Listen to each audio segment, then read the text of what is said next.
Sup folks, do you like bizarre things? Do you like adventure? Do you like people with the first name that starts with J and the last name that also starts with J? Well, if so, then it's time to talk about peak fiction. JoJo's Bizarre Adventure could possibly be the best thing mankind has ever created. JoJo's Bizarre Adventure is the best thing I've ever watched. It is the best thing I've ever read. It's the best thing I've ever listened to. JoJo paid for my child's college. It paid for my divorce fees. JoJo is awesome, and it's time to talk about it. JoJo's Bizarre Adventure was written by a man who goes by the name of Hirohiko Araki. Araki started writing JoJo's Bizarre Adventure in 1986, but the first issue of Part 1 was released in 1987 in Shonen Jump. In English, Part 1 of JoJo is called Phantom Blood. I don't know why it's called Phantom Blood, it just is, and we're gonna roll with it. Now, some people who aren't brain-rotted JoJo fans, like I am, may be wondering, now, why is JoJo broken up into different parts?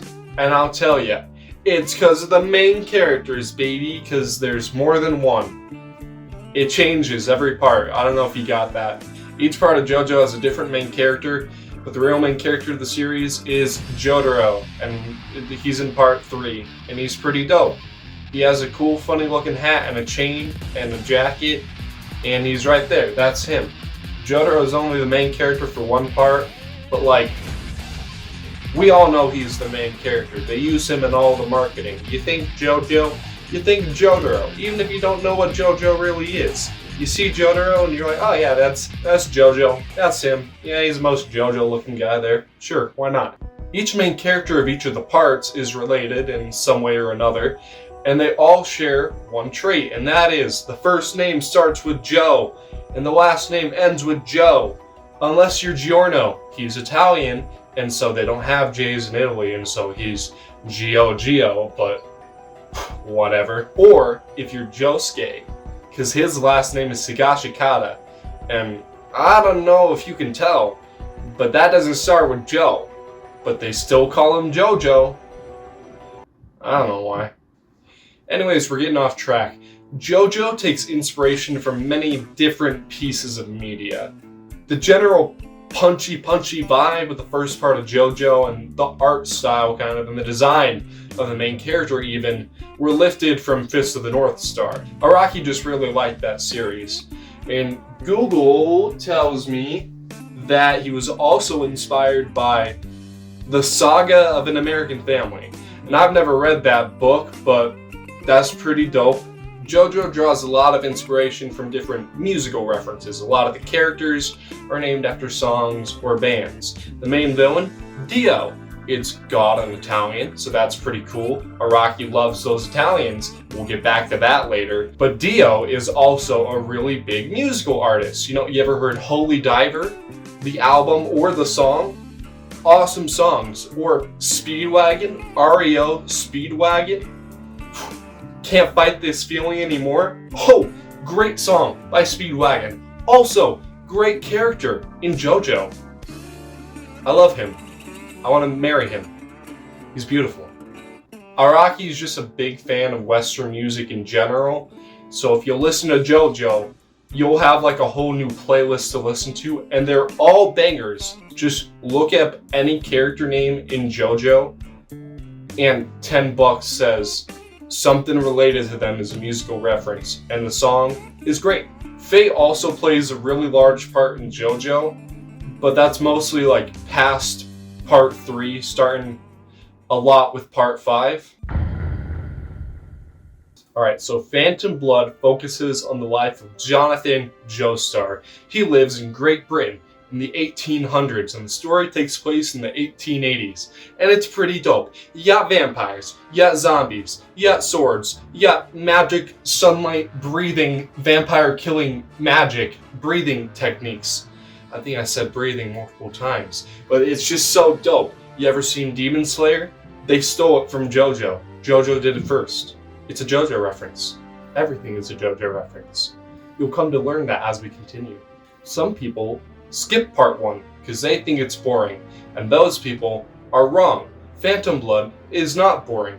It's a little short, it's a little bloated, amazingly, being short, but it's important. It's good. You need to watch it. They skip. They see part 3 and they think it's just so cool. They're like, holy crap, why does he have a magic punching ghost? I want to see what's going on with that. And they think, oh, it's separate stories. I can just start on part 3. I'll skip parts 1 and 2. No, you can't. It's important. And I'll shame you if you do. Okay, so the story really starts off Jonathan Joestar. He's living his best life. He's rich. He lives in a massive house. But then one day, Dio shows up. Who is Dio? There's a whole backstory to that I'm not going to go over. Just watch it. It's good. Trust me. But then Dio shows up. He kills his dog. And why does he kill the dog? Because Araki loves dogs. Araki has all the villains kill dogs because he thinks it makes them evil. Because Araki is amazing and he loves dogs and everything good. So the main conflict is just Dio going through and ruining Jonathan's life. And that's just kind of it. It just keeps going like that.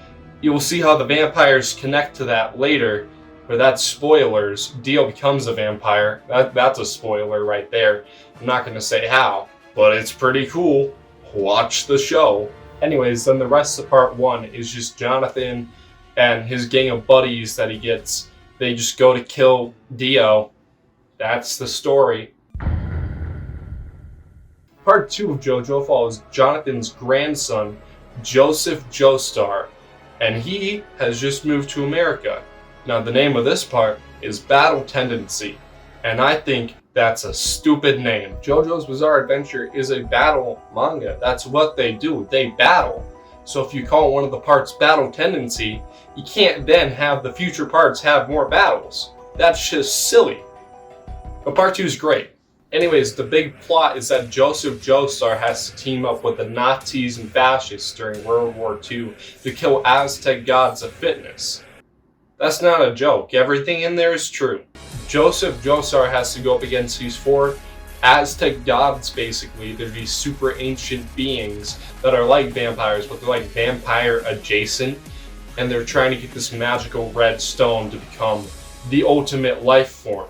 In the anime, parts 1 and 2 are combined into one season because part 1 is just so short. Like, it's 9 episodes and all the other ones are like 50 or something like that. Like, it's the 2 of them combined is less than part 3. Each JoJo part in the anime gets a unique opening, or multiple sometimes. And those multiple openings can have different variations. They do a lot of openings. Some parts of JoJo have like 15 different opening iterations. I don't think it ever really gets that bad actually, but like it gets close.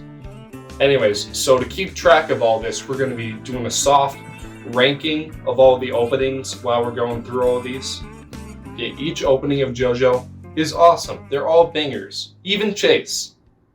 The opening for part 1 is called Sono Chino Sadame, which means Destiny of Blood. And that's metal. Like, come on.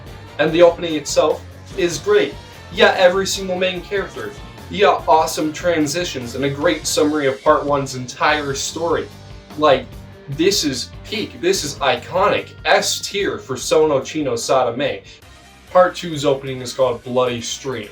Again, another metal name for a song, and this one so colorful and with so many trumpets. The visuals are pretty cool. They do a lot of cool stuff with the silhouettes. Overall, I give Bloody Stream an A rank. It's really good. Each part of JoJo also has one or multiple endings.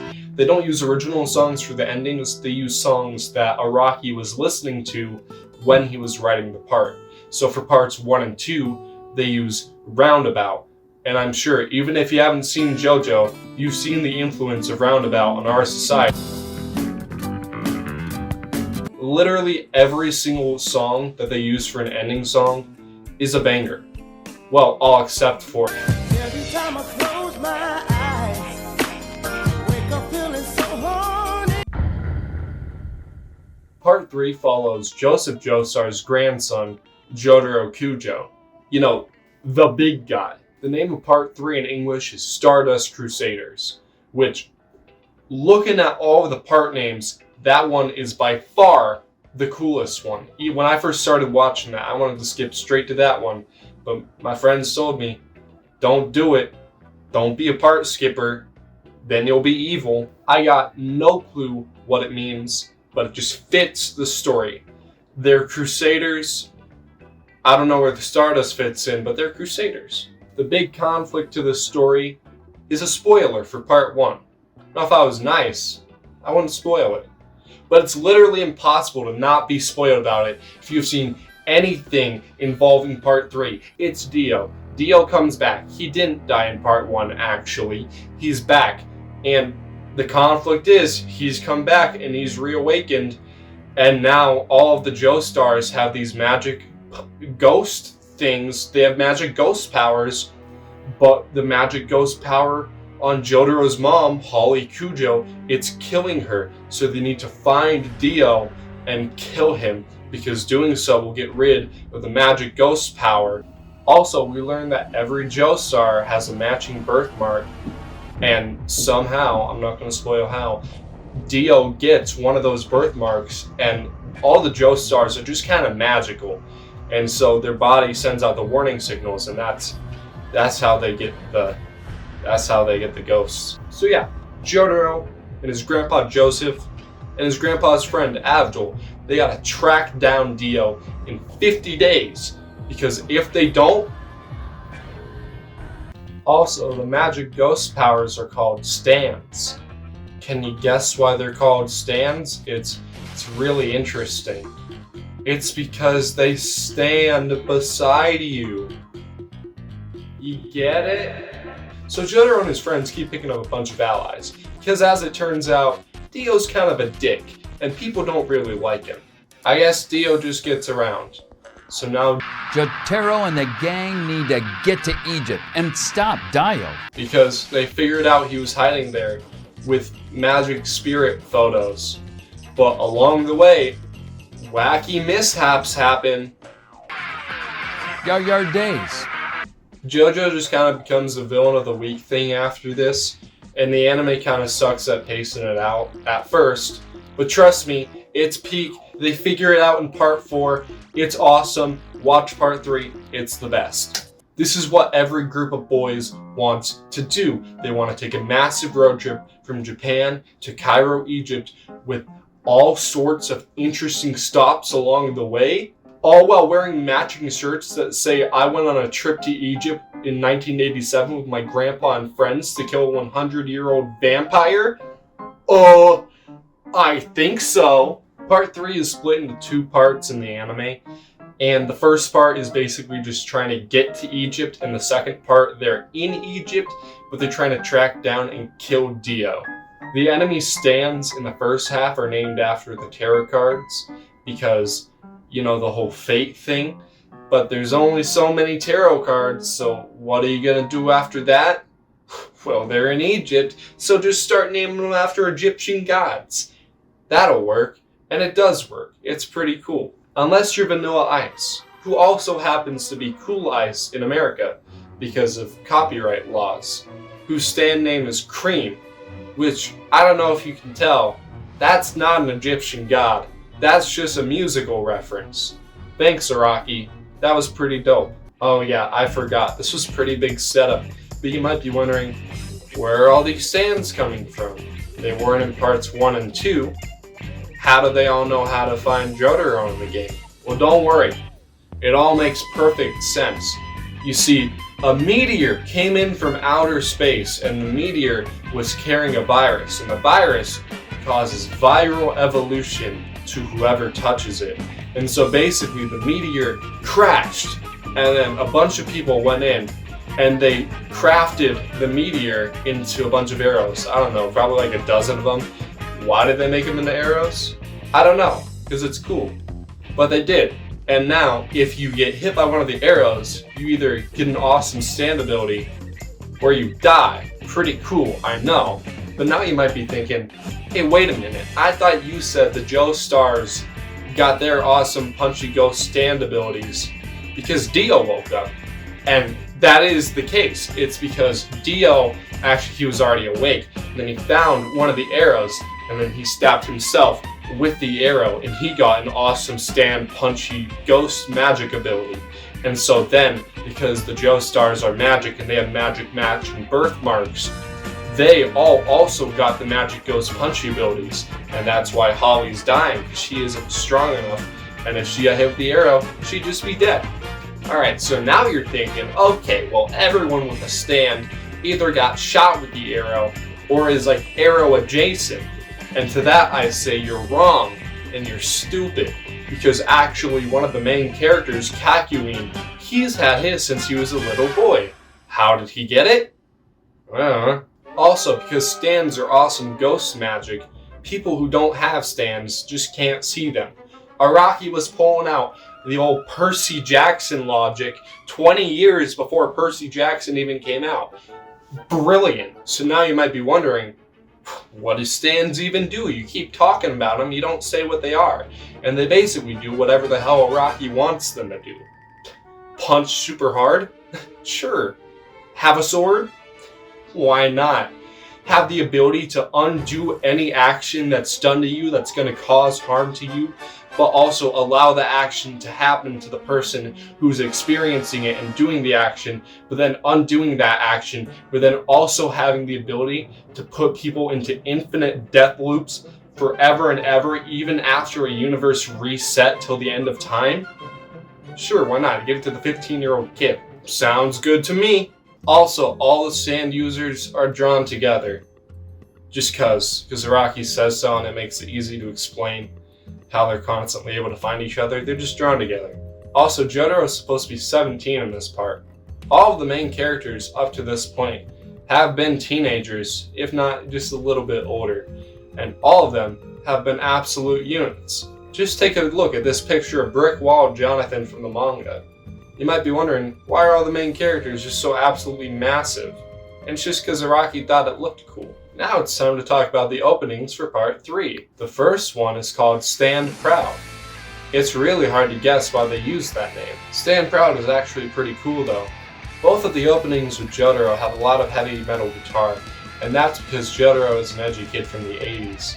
This opening has a lot of cool shots, but I think by far the coolest is the sketchy part with Dio when it's climbing. Oh, it's just so cool. Overall, Stand Proud gets a pretty solid B. Remember, all these are relative to each other. So, all of these are bangers, but just some are more bangers than others. The second opening for part 3 is called End of the World, and Dio's stand power is called the World, so it's really hard to guess why they use that name. End of the World is one of the most hyped television show openings that I have ever seen. It's a mashup of all the singers from all the other intros up to this point. It starts off by showing all the main characters quite literally facing up against Dio. It goes through and it shows all the main characters. And now we gotta pause. If you don't want to get spoiled on part 3, because part 3 is great and should be experienced watching it first before you have some teenager on the internet try to explain it to you, then do that. Just skip to the time on the screen, come back later. You can see what I'm gonna say. It's not that interesting, but go watch part 3. This entire opening has a lot of clock themes and a lot of clock-related noises because Dio's power is to stop time. That's what he does. And so, like, you got the scene when they're all on the stairs and the Egyptian gods are going like this over, and wow, it's so cool. And then you get the part where it literally shows how Dio is going to kill all of them. And it's kind of subtle at first, but then you get the second version where it's not so subtle, and it quite literally shows the world just absolutely killing all of the main characters. That's pretty dope. Also, in the first version, at the end, Dio just teleports behind Jojo, and you're like, that Dio guy's so funny. How'd he do that? And then you watch the second part and you find out, holy crap, he used Zowarudo. And then he stopped the time, and then he walked behind him. Peak cinema. And then they do the whole aura thing, and then the intro ends. It's pretty cool. Jojo likes to yell aura a lot. It's just kind of something he does. And Dio likes to yell Muda a lot because it means useless. And it's also just something he does. Anyways, both versions of End of the World are S rank because how could they not be? But the second version's higher S rank. because it's got... Waruto! Because part 3 is split into 2 parts in the anime, it has 2 different ending themes. The first one is Walk Like an Egyptian by the Bengals. Besides being relevant to the story, and also being just a great song in general, did you know Walk Like an Egyptian is also the reason why the Bengals broke up? While writing this song, the entire thing was supposed to be for Debbie Peterson, and yet amazingly, when they finally released it, she didn't get to sing one line in the entire thing. Then the song made them so famous that the tensions just kept getting worse until they just called it quits. And it's a good song. The second ending is Last Train Home, and Last Train Home is just a beautiful song. They accompany the song with just some beautiful visuals, and if you look right, it's heartbreaking, it's sad. If you've watched the anime and you pay attention to some of the details, this is a very, very sad ending song. I'm not gonna say anything or explain this image, but just know, this is heartbreaking. If we were ranking the endings, Last Train Home would be at the top. It would be S tier plus. It's great.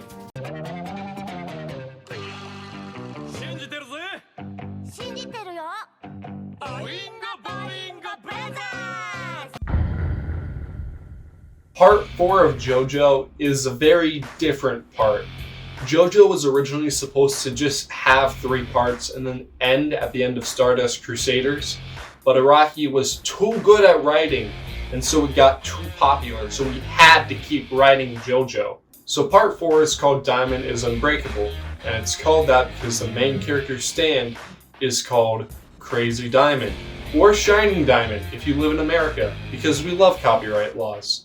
And it's called that because of Pink Floyd's Shine On You, Crazy Diamond. Now Araki kind of wrote himself into a corner. He wrote part 3 to take place in the present day when he was writing it, so that makes it a little difficult to have another main character who's also related to the previous cast. Part 4 takes place in the summer of 1999. That is only 12 years after the events of part 3. So Josuke isn't Jotaro's grandson. He's actually Joseph's illegitimate son.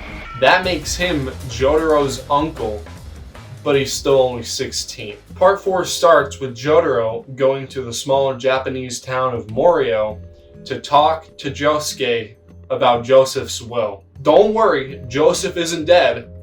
Araki would never kill the main characters, but Joseph is getting ancient. Look at this dude, he's so senile and old. Now he wears cheetah print hats. Who does that? But then Jotaro learns that Josuke and a lot of other people in Morio have stand abilities. And he's like, huh, that's funny. I should probably look into that. So then after Josuke's grandpa just dies, Josuke gets the whole superhero arc and he's like, I must be the savior of this town. And so then part 4 becomes the first part so far where the Jojo just stays in one place. In part 1, you have the massive journey to go kill Dio, and so they're going all over Great Britain. In part 2, they're all over the place. They're all over Europe, they're all over the Americas. It's crazy. Part 3, obviously, you're going from Japan to Egypt, so... But yeah, in part 4 of Jojo, they just stick to Morio. It's pretty chill. You learn about a lot of the residents, the town itself. It's more so kind of a slice of life thing. But don't get me wrong, it's still Villain of the Week. But it's just a little bit more slice of lifey than all the other parts. Basically, there's a bunch of stand users in this town because someone's got their hand on an arrow and they're just going around stabbing people. And so now there's a bunch of stand users. You might be wondering, what's the motivation? In part 3, Dio wanted the stand users because then they can go and they can kill Jotaro. But no one's after Jotaro right now, so what's going on? Well, the first dude who has the arrow is just trying to find someone to kill his dad. Now that might sound bad, and you might be thinking, oh, is his dad like super powerful or something? No, his dad is this thing. It's all Dio's fault, by the way. You just gotta know that. I'm not gonna say how, but it's all Dio's fault. So basically, he's just going around stabbing everyone, hoping that someone will be able to kill this thing. Because his dad, he can't do anything. He can't talk. He can't even just die. And so he's just going around desperately trying to find someone to kill his dad. And then the second dude is a magical ghost dad who flies around in a picture and is trying to cover up the fact that his son is a serial killer because our main characters are trying to chase after him. Did I mention that part 4 is the part with a serial killer? It's a murder mystery with a serial killer. The main villain is Yoshikage Kira. You get it? Because Kira sounds like killer. If you say that they took it from Death Note, you're wrong. Jojo came out first. Check your facts. Yoshikage Kira is just a big Queen reference. His main ability is called Killer Queen, and his stand has a sub-stand, because that's a thing now. We're going to see a little bit more of that, not right now though. And his sub-stand's name is Sheer Heart Attack. And then he gets another ability later on called Bites the Dust. It's just Queen. There's more weird things with stands in part 4. You get like evolutionary stands, you gotta evolve them like Pokemon. They have different parts. And you also get stands that just become more sentient. And so then you get weird scenes like this. Okay, master. Let's kill the whole beach. And there's this weird dude who keeps saying that he's an alien and he has stand powers, but he can't see stands and no one can see a stand on him. And so it's left ambiguous whether that really was just an alien or just a kid with a stand who makes him look like an alien who's just pranking Josuke. Part 4 is my favorite part of JoJo. There's an ongoing plot, obviously, they're trying to catch the serial killer, but sometimes it slows down and you get funny moments, like Josuke and his friend go to an Italian restaurant. But then other times you get an episode where it's like, yeah, let's learn about this ghost girl and her dog who were murdered by Yoshikage Kira while they were sleeping. Let's get that whole backstory, that'll be a fun episode. That's like half the fun of part 4, like it is both. Also, this is where we get to meet Araki's self-insert character. Meet Rohan Kishibe. Rohan Kishibe is a mangaka, and the best one in the world. Rohan is the character that Araki likes to use in a lot of other stuff. He writes a bunch of one-shots with Rohan, and I have the first volume of them right here. It's called Thus Spoke Rohan Kishibe. There's 2 volumes, and there's also an OVA series based on it that you can watch on Netflix. The same studio who animated the anime animated the OVA, so that's pretty cool. Rohan's special ability is that he can do whatever the hell he wants. Rohan can open people up like books and just write stuff and then it comes true. Want to learn Italian? Boom! Rohan's got you. Want to fly into a wall and break your neck? Boom! He's got you. Want to not give Rohan the identity of your father, who's not your father but actually a serial killer in disguise? Part 4 is the part where the characters stop being actual beefcakes. It was going out of style, and so slowly over the course of the manga, Araki started slimming them down. So it's funny, you can look at a panel from the very start of part 4, and then look at one of the same characters at the very end, and they look nothing alike. You don't get that treatment in the anime. You go straight from beefcakes to twinks. Part 4 actually got 3 openings. In these openings, they decided to switch from the 3D animation to 2D, which is fine, I guess. Crazy Noisy Bizarre Town is the first opening, and it's okay, it's pretty good. It's a lot of fun, it's got some disco lights. It's a good time, it's C tier. However, they had a second opening for Crazy Bizarre Town, where they gave it an EDM remix. D tier. The second opening is called Chase, because the main characters are chasing a serial killer. But no, Chase is actually really good, and you should go watch the official music video too. But the one that they used for JoJo is just so cool. You got all these cool transitions, you got a lot of just... I don't know how to describe it, but hopefully I'm putting it on the screen, because you just gotta watch it, it's cool. Chase rules, and anyone who tells you otherwise is just a hater. B tier. The final opening of part 4 is called Great Days. Now, Great Days may seem like a happy, fun, just light-hearted way to end the part. And for the original version, that is the case. And so I give the original version an A. And now we're back in the spoiler territory. If you don't want to be spoiled about part 4 of JoJo, skip to this time. Alright, cool, now let's talk about Great Days Part 2. So it starts like the normal one, and then Yoshikage Kira uses his Bites the Dust ability, and the whole thing plays backwards, and then suddenly all the clips start making sense. you start seeing all the stuff like Kira taking the hat and putting it onto Hayato's head before he goes to school every day in the time loop. Or all the main characters who had previously come together in the other version, now they're coming apart. Or Rohan Kishibe being stuck doing the same thing over and over. It's like it does what they do in the show. Do you get it? But it's like good because it's a song. Anyway, since the non-spoiler people are back now, I want to tell you all that they made another version of Great Days where they got all of the singers to come in and sing it, and it's great. It's called like the Great Days Units version or something like that. You should go watch it. Listen, part 4 only has one ending, and it's I Want You by Savage Garden. It's a pretty good song, another banger, nothing to be shocked about here.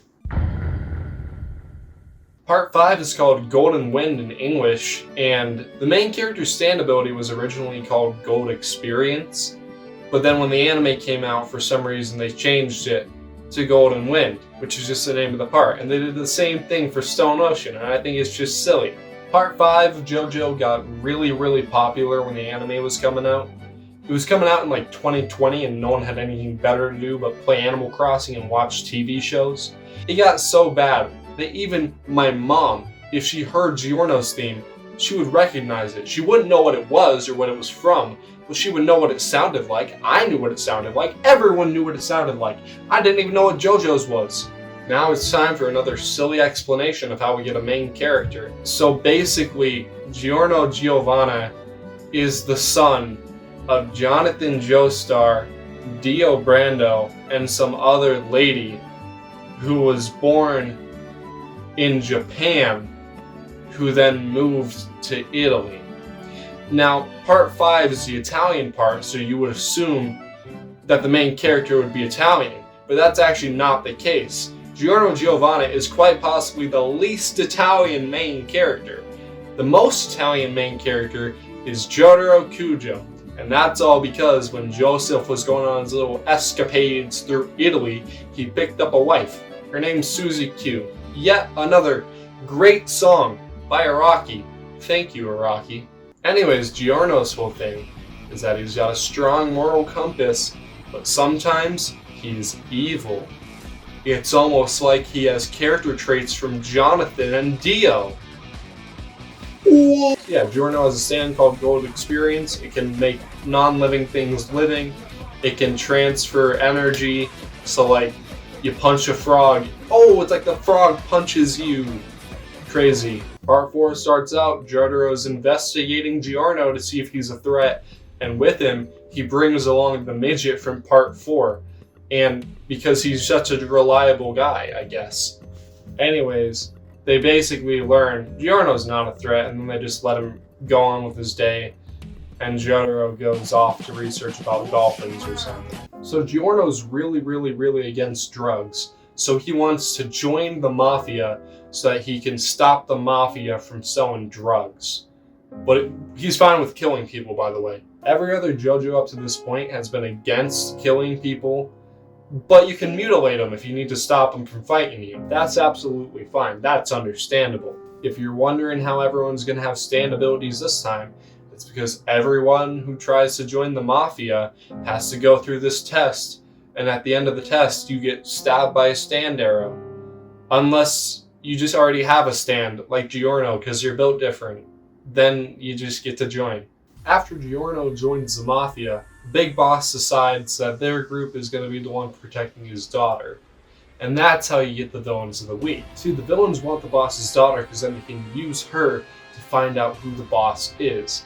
The Big Boss Man is a super secretive dude. He doesn't want anyone to know who he is because obviously he runs the mafia. Now it turns out the Big Boss Man is actually evil. And Giorno's like, alright, whatever, that works for me. I was trying to take him down anyways. And so then it just turns into the whole gang trying to get this whole MacGuffin thing of this arrow, which gives you awesome, epic powers. Near the end of these parts recently, Araki just starts inventing new superpowers for the main characters to get. Part 5 explicitly has a lot more to do with fate than the other parts did. A lot of the main villain's power has to do with fate.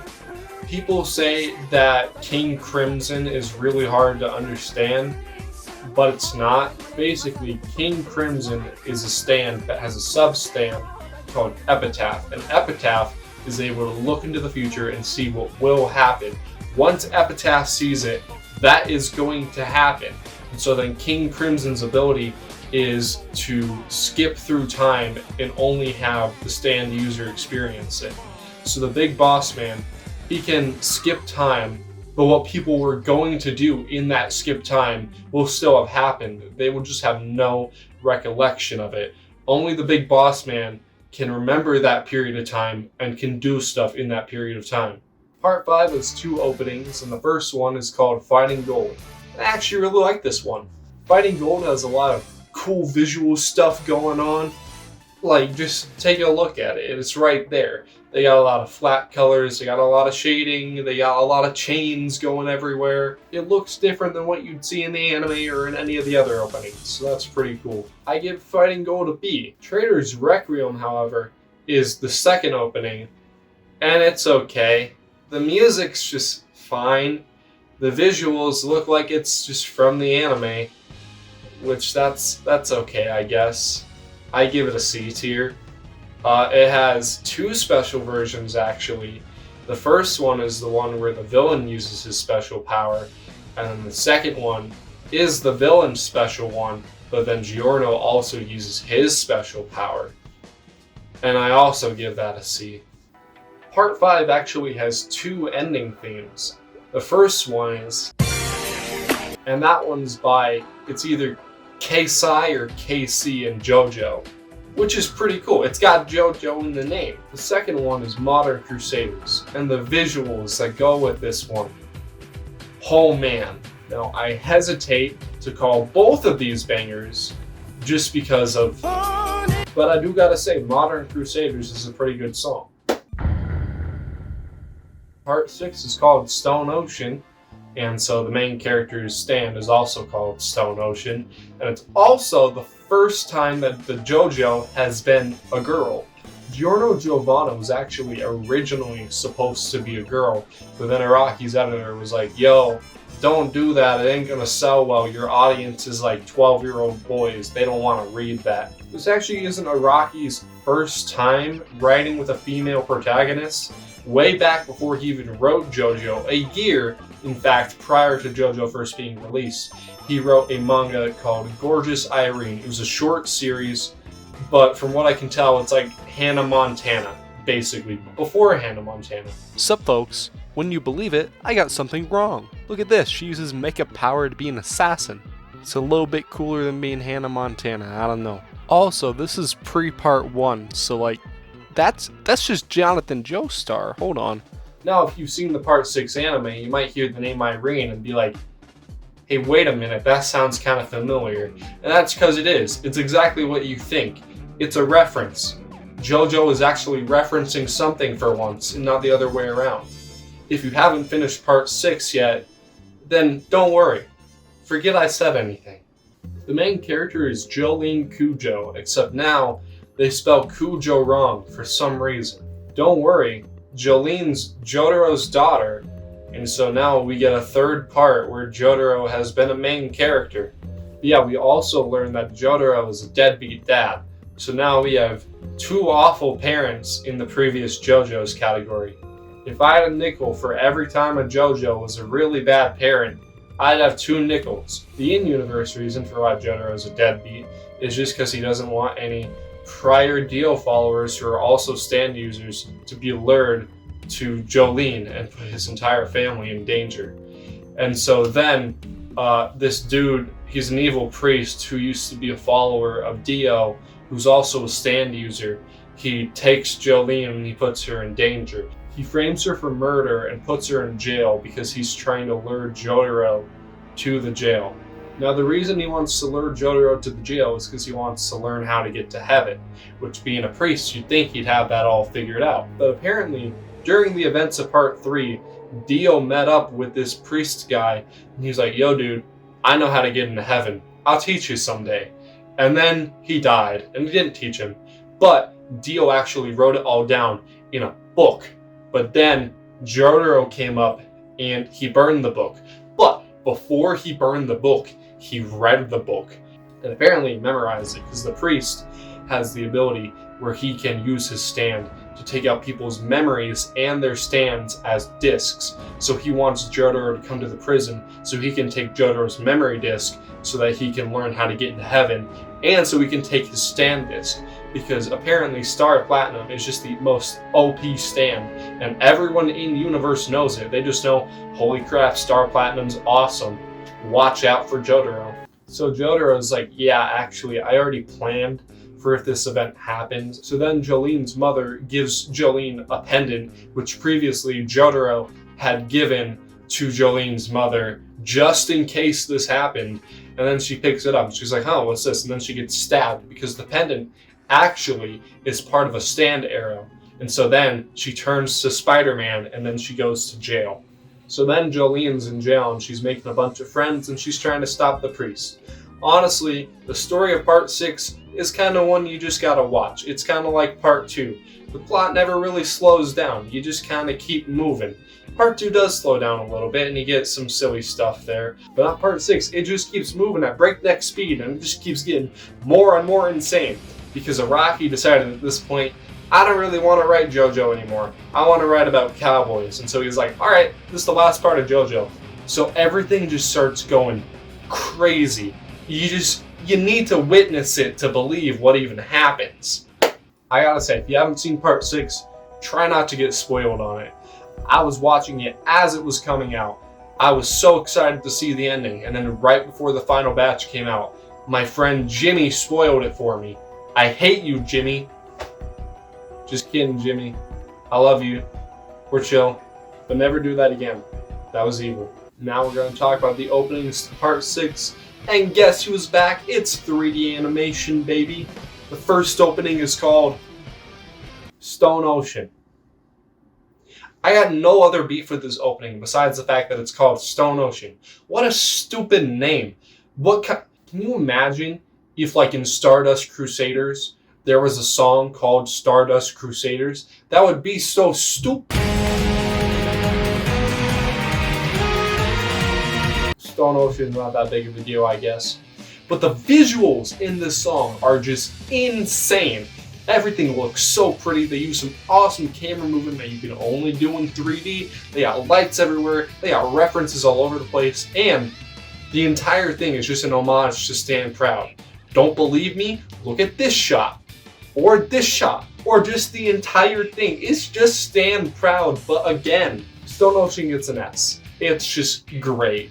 Oh, and music and everything about it. It's just all good. The second opening is called Heaven's Falling Down. And already, we have a reference to End of the World from part 3. Can you tell they're trying to, link this in part 3? It's almost like she's Jotaro's daughter or something. Anyways, this one's alright. Doesn't have as much flair as the last one. But it's a C tier, I guess. What really makes this opening important is the second version. So we're in spoiler territory again. So skip to the time. Alright, you know the drill? We ready to move on? So you're watching the intro and you're like halfway through and you're like, oh, this is just the same old thing. Wrong. Jotaro shows up. He tries to do a time stop. It doesn't work. Time starts speeding up. Suddenly, we're seeing all the main characters fly past again. We're in Sono, Chino, Sadame. It's happening again. We see all the main characters again. We see Pucci. Jolene rises up. They punch. It's just like the end of Sono, Chino, Sadame with Jonathan and Dio. Holy crap. I want to say it's S tier, but they can't all be S tier. And I'm thinking I just want to put it in S tier because I'm like, hey, those are characters I know. I know that thing, so I like that thing. And because of that, we're putting it in S tier. Yippee! Stone Ocean only has one ending for the most part, and that's Distant Dreamer by Duffy. It's a pretty good song. The entire part has ocean themes throughout it, and so the ending is just some shots of a beach. And it's pretty cool. However, on the final episode, you start hearing some guitar strings playing. You're like, huh, this sounds kind of familiar. Next thing you know, Roundabout time, baby. You got slides going past, showing all the Jojo parts. It's a perfect way to wrap up JoJo's Bizarre Adventure. You show every single main character and their respective part. It's a beautiful closing note. Well, folks, I gotta say, it's been quite a ride. I hope this video has convinced some of you guys to give this Bizarre Adventure a chance. I'm sorry, the Old West is calling hello.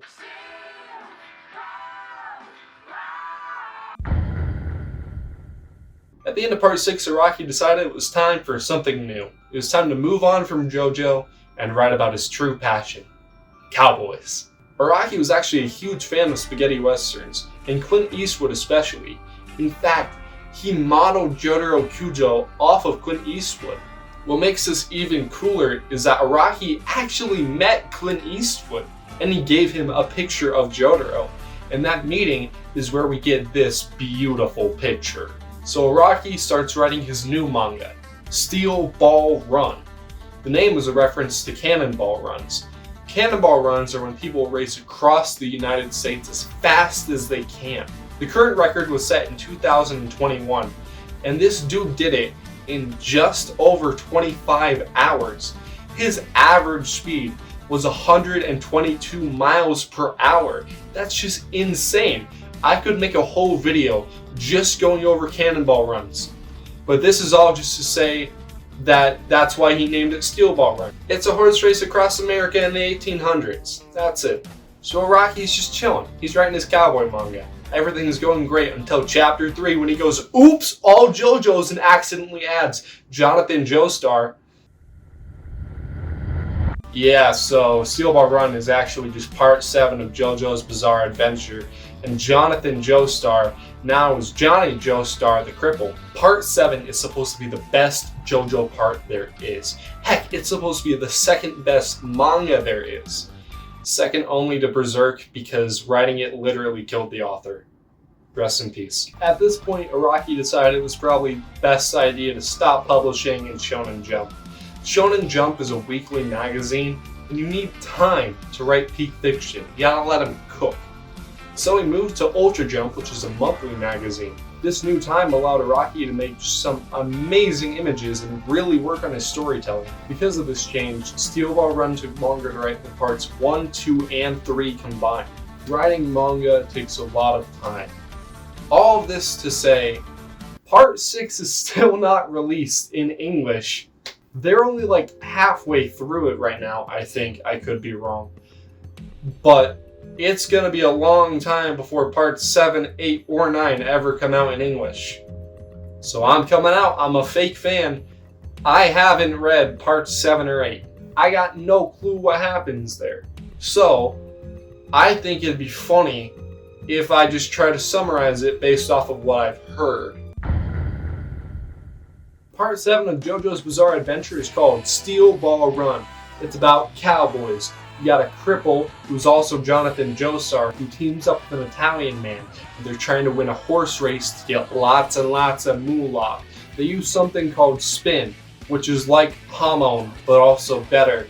But there's also stands there, so I don't really know what's going on with that. The President of the United States is evil, and he wants to collect the body parts of Jesus Christ. I'll fact check that in like 20 years when Steel Ball Run gets animated. Part 8 of JoJo is called Jojolium, and it contains a man who has 4 balls. This man is both Josuke and not Josuke. He's 2 people actually, and he's dating the midget from part 4. People also call the main character Gappy, and I can't begin to imagine why.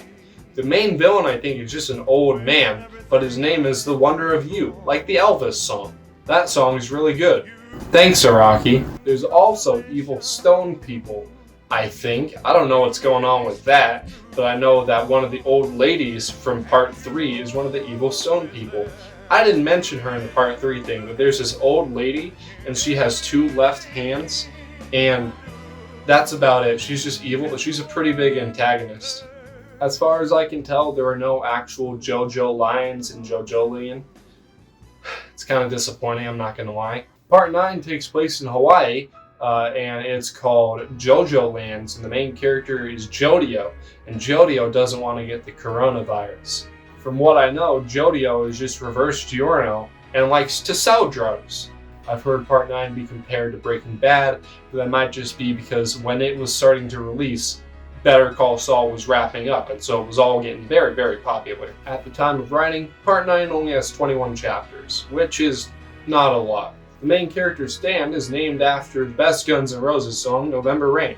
Don't come after me. It's true. You know it's true. Oh yeah, also, again, Rohan's back because Araki needs a self-insert. Something I've noticed about a lot of the newer artwork from Araki is that everyone's got kind of like the same face going on there.